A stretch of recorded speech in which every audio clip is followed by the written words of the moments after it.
Well, we're here, man. The Detroit Lions are back today for organized team activities. Now, today kicks off the start of one of three different sets for them. They're going to meet today, tomorrow, and Thursday, and then a couple of days next week. And then there's many voluntary mandatory workouts or something like that in the first week in June. And then the second week in June is the last OTA number 3. Once that's done, then we are off until training camp. I really can't believe how fast this offseason is moving. Is somebody put in the comment section, man, why do you think that the offseason is moving so fast?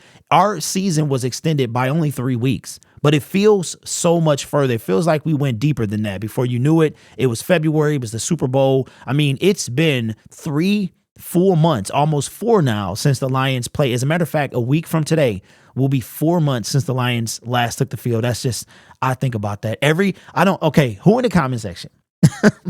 Put it in the comment section below, man. Does your mind work like this? Some people have wedding anniversaries. I just celebrated my 8th not too long ago, a couple weeks ago.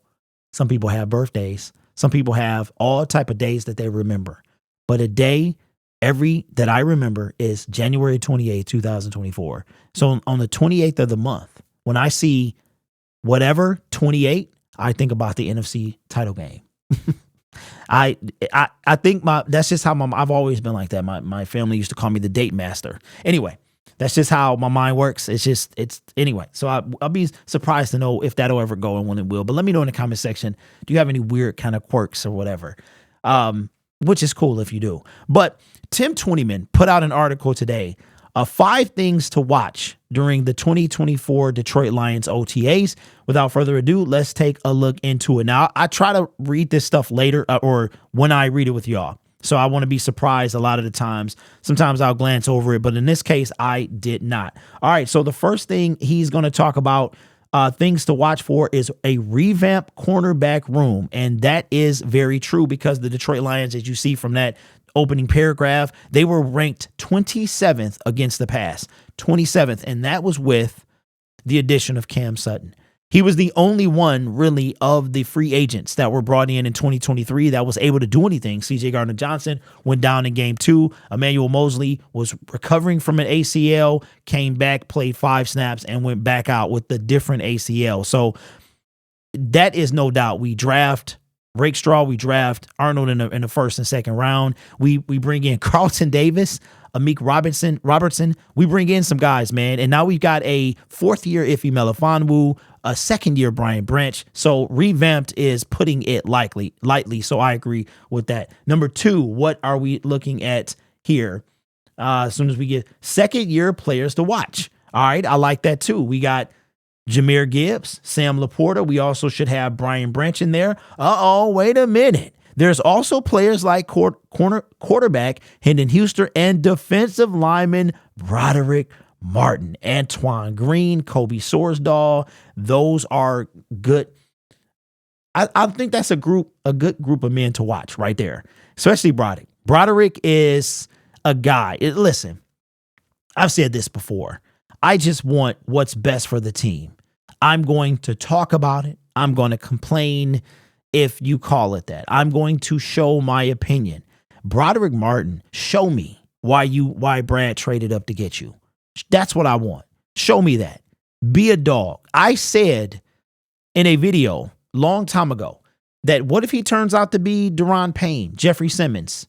What if he turns out to be one of those guys? And again, we keep going back to, and I think because of my delivery, you guys miss my point. I was living in let's win.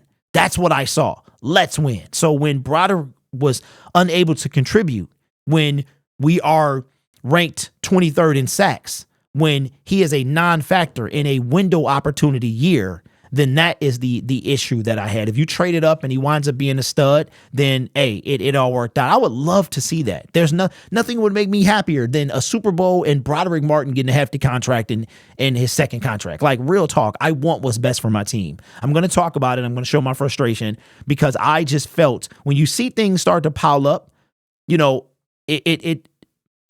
what's the thing, man? If you don't if you try to sweep something under the rug, right? So that's my thing. You can't, eventually you're gonna have to put it in a dustpan and throw it out, right? So Broderick, man, I see the photos. I see you, bro. You look way slimmer. I can't wait to see if people are gonna be talking about him. Like the media, Tim Twentyman, those guys. Are they gonna be like, who stood out to me today? Broderick Martin. Broderick Martin was the best player on the defense. Like, I want to hear that stuff. So hopefully we can. The backup quarterback competition. This is not a thing to me because Hendon Hooker, if Hendon Hooker cannot beat out Nate Sudfeld, then we have a problem. We have a problem. So and I would not put it past, like, there's no doubt in my mind that Hendon Hooker, without even trying, can beat Nate Sudfeld. So, but if he can't, then we got a problem. So I don't think that that's something we need to watch for at all. To me, that's a guarantee. Number 4, breakout year for Jameson Williams. I do like this one. Jameson Williams had a strong kind of end to last year. In my opinion, he was the brightest spot in the NFC title game. He scored, I don't know if y'all know this, but he scored the first and last touchdowns for the Detroit Lions. He scored on a little end around that he scored on when we went up 7-0. And then when we were losing by 10, I think it was 27-37, right? He wind up scoring it was 24-34 because we didn't score again. It was 24-34. He scores 30 to make it 31-34. And that's how he bookended. So I agree with this. I'm hoping so too, because his 5th year option is going to be a issue next year, right?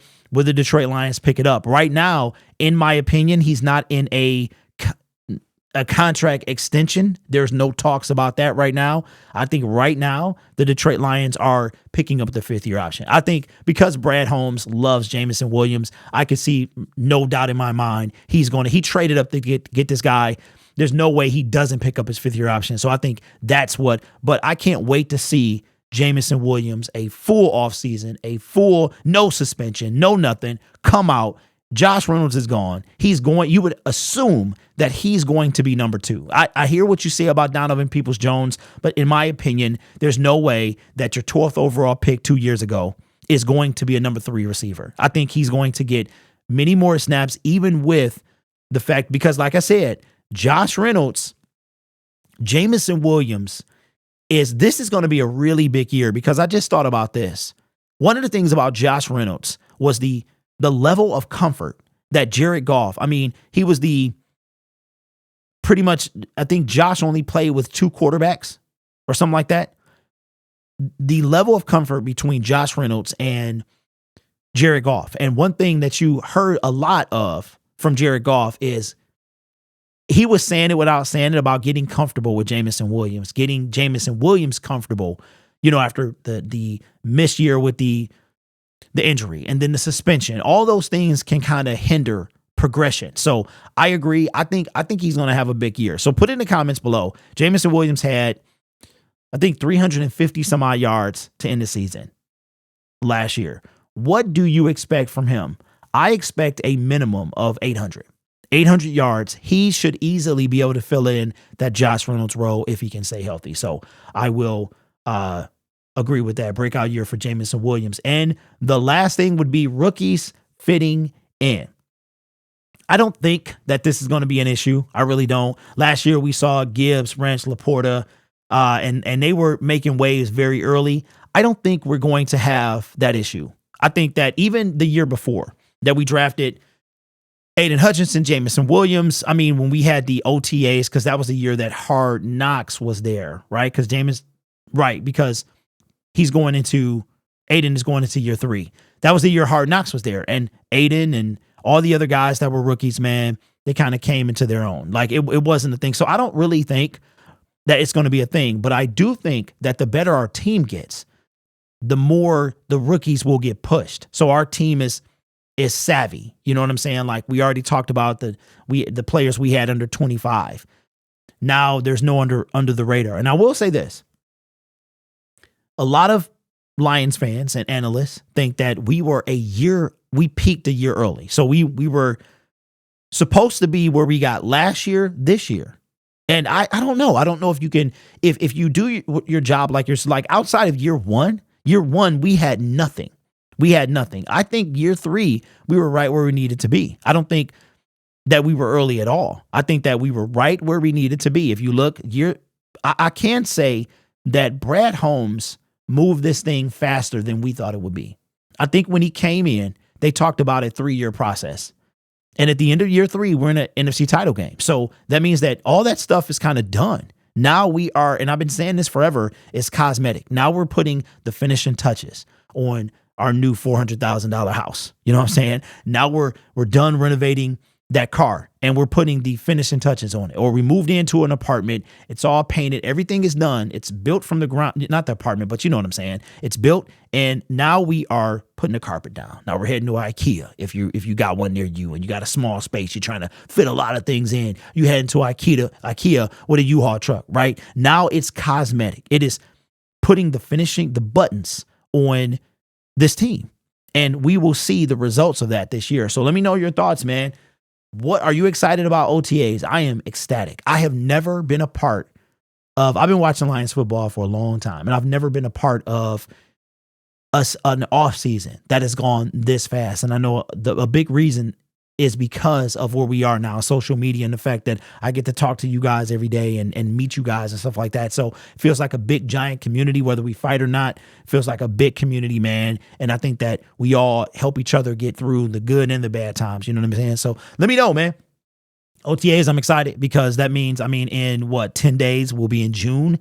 And June is like we're already in the dead month. June is the deadest month of NFL football. There's nothing happening. That last OTA, that's it. Once that happens, it is nothing to talk about. I wouldn't be surprised if we find a way to keep some content, man, this summer. So let me know your thoughts in the comments below. This channel is brought to you by viewers, subscribers, and members just like you. Shout out to all my members and especially the ones of the director tier.